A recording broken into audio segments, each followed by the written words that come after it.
जब मनभित्रको उज्यालोले संसारलाई हेर्ने दृष्टिकोणमा बदलाव लिएर आउँछ, त्यही दिन वास्तविक पर्व सुरु हुन्छ, दीपावली वा तिहार।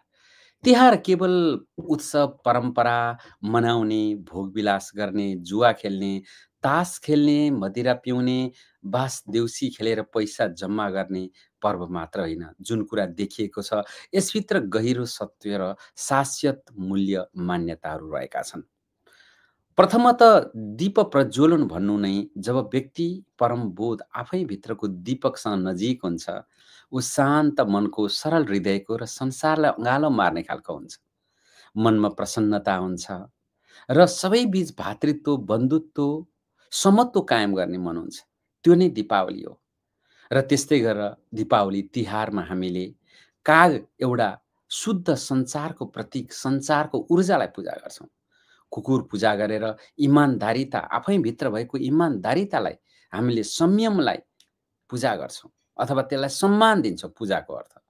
जस्तै गाईलाई पूजा गरेर एउटा मातृत्व, करुणा, दयाको प्रतीकको रूपमा हामीले गाईलाई पूजा गरेका हौँ। त्यस्तै गरेर यहाँ लक्ष्मी पूजा भन्नु केवल बाहिरको धनको पूजा होइन। लक्ष्मी आफैभित्रको चेतन शक्ति, जसले हामीभित्र रहेको सम्पूर्ण शक्तिलाई ऊर्जाशील बनाउँछ, हामीसँग जे छ खुसी तुल्याउँछ र त्यो नै सन्तोष लक्ष्मी भयो। हामीलाई शुद्ध खाना खाने, शुद्ध चेतना जागृत भएपछि स्वास्थ्य राम्रो हुन्छ, स्वास्थ्य लक्ष्मी भयो।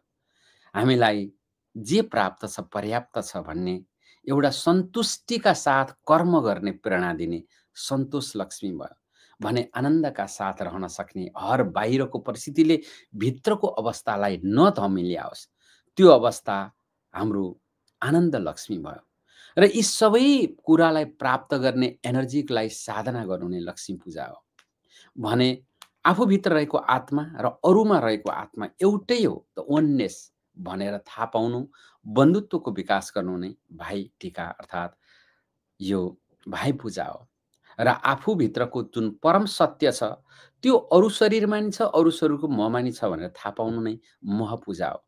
तसर्थ तिहार एउटा स्पिरिचुअल पर्व हो, न कि यसलाई केवल बत्ती बाल्ने, यता फर्केर पूजा गर्ने, उता फर्केर पूजा गर्ने, यो दिन मात्रै दिवाली मनाउने, अर्को दिन नमनाउने, यो दिन सायद राम्रो, त्यो दिन सायद राम्रो भनेर केवल कर्मकाण्डमा चाहिँ खुब घुम्यौँ हामी, खुब वकालत गऱ्यौँ।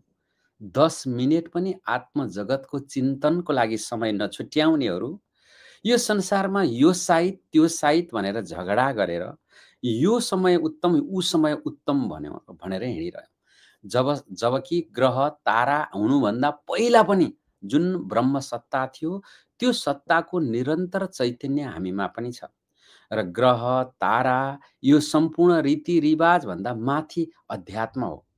त्यही तपाईँ अध्यात्ममा, त्यो जगतमा, सम्पूर्णमा शान्तिसँग हुनुहुन्छ भने तपाईँले तपाईँभित्र रहेको लक्ष्मी अथवा स्वास्थ्यलाई बोध गर्नुभयो, आनन्द साथ रहन सक्ने हुनुभयो, तपाईँबाट सबैप्रतिको घृणा हटेर गयो, इगो द्वन्द्व हटेर गयो भने वास्तवमै तपाईँ लक्ष्मीको उत्तम साइतमा पूजा गरिरहनु भएको छ।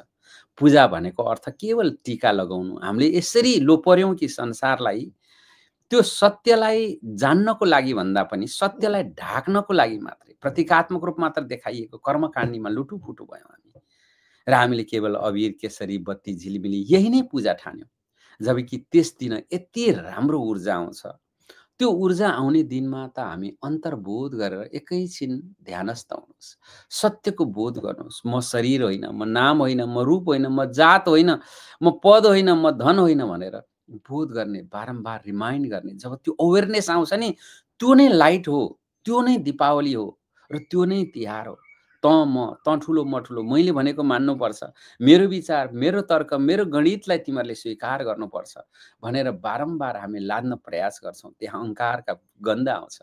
कहाँ ज्योति जलेको छ? जता फर्केर बत्ती बाले पनि, जुन जुन साइतमा बत्ती बाले पनि, जहाँ जहाँ बसेर गरे पनि, जुन बाहुन लिएर आएर, जुन पुरोहित लिएर आएर, जुन इमाम अथवा जोसुकै लिएर आएर आफ्नो पर्व मनाउनुहोस्, जुन भिक्षी लिएर, जबसम्म भित्रबाट तपाईँ जाग्नुहुन्न तबसम्म न दीपावली हुन्छ न कुनै पूजा हुन्छ।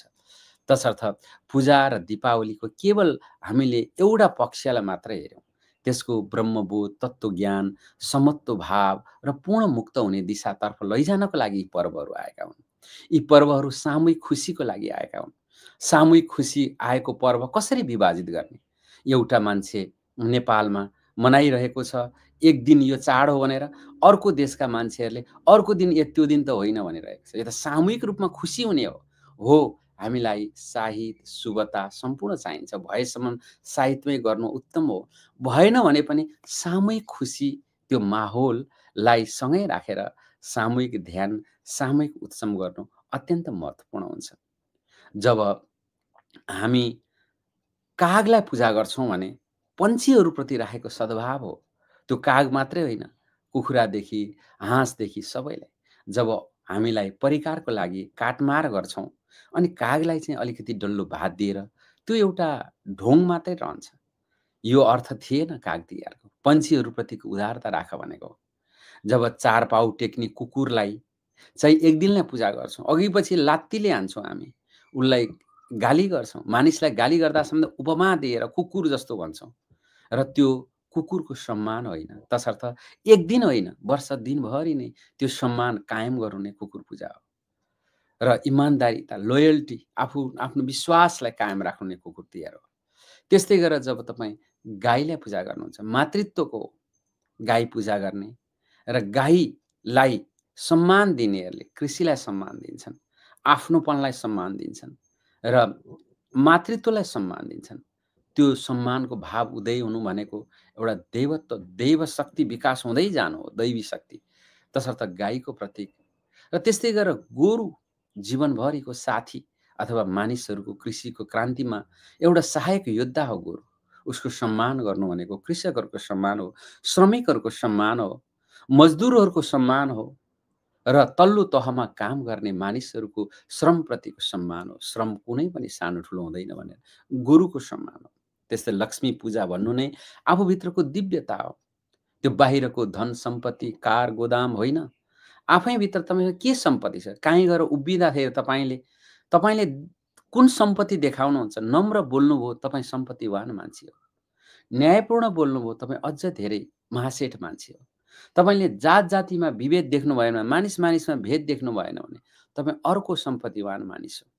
तपाईँ उभिँदाखेरि अरू मान्छेले सानो ठान्नु पर्यो, होच्चिएको ठान्नु पर्यो भने तपाईँको कारणले दुःखी भयो भने त्यो तपाईँको लागि होइन, सबैको लागि घातक कुरा हो। तसर्थ यो सबैबाट जित्न, उठ्न प्रयास गर्नु नै लक्ष्मी पूजा हो। र संसारमा कोही पनि पूर्ण हुँदैन, तर पूर्णतातर्फ लम्किनु चाहिँ पर्छ भन्नु नै यो लक्ष्मी पूजा हो र तिहार हो। तिहारको अनेकौँ आयामहरू छन्। आयुर्वेदिक पक्ष छ र आत्मीयताको पक्ष छ। ती सबै पक्षहरूको समत्व भाव हो। तसर्थ जहाँ रहेका छौँ यो समयमा आत्मकल्याणको लागि एकैछिन भए नि एकान्तमा बसौँ। आफैभित्रको दिव्यतालाई चिनौँ। त्यो नचिनिकन यो पृथ्वीमा जति रमझम गरे पनि सब समयको बेकार मात्रै हो। केही ल्याउँदैन, कहीँ पुगिँदैन यसले। जति रमझम गर्यो, खायो, बास, चाडपर्व सकिन्छ। सकिएपछि चाडपर्व सकिन साथ फेरि मोटोपन बढायो, फेरि ऋण काट्यो, यस्तो गर्यो, केही फरक पर्दैन। तसर्थ यो त साधना गरेर ब्रह्मत्व प्राप्त गर्ने हो। मान्छे बन्न हो, एउटा पूर्ण मान्छे बन्नको लागि। पूर्ण मान्छे बन्नको लागि हो यो तपस्या, साधना र पर्वहरू भनेको। यस पर्वलाई पनि तपाईँले सुन्दर तरिकाले बनाउनुहोस्। तपाईँको समय शुभ रहोस्। ओम नमो नमः। शुभ दीपावली, शुभ तिहार, शुभ षठपर्व, शुभ म पूजा र सम्पूर्ण उत्सवहरूको शुभकामना हजुरलाई। नमो नमः।